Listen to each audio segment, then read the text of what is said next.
पर्सि बिहिबार हुने प्रतिनिधि सभा सदस्य चुनाव अन्तर्गत मौन अवधि सुरु भएको छ। राजनैतिक दल र उम्मेद्वारको प्रचारको अवधि गैराती 12 बजे सकिएको छ।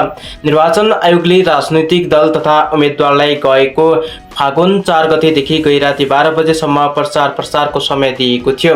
मतदान हुनु 48 घण्टा अघिदेखि मतदान सम्पन्न नभएसम्म कायम हुने मौन अवधिमा प्रचार, भाषण, भेला, छलफल, समीक्षा लगायतका चुनावलाई प्रभाव पार्ने गरी कुनै पनि गतिविधि गर्न पाइने व्यवस्था छैन।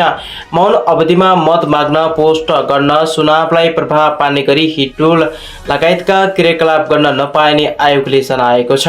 मौन अवधिमा मतदातालाई प्रभाव पार्ने हिसाबले आर्थिक कारोबार गरिएको भेटिएमा उम्मेदवारी खारेजी मात्रै नभई 6 वर्षसम्म कुनै पनि चुनावी प्रक्रियामा भाग लिन नपाउने कार्यवाहक निर्वाचन आयुक्त रामप्रसाद भण्डारीले जानकारी दिए।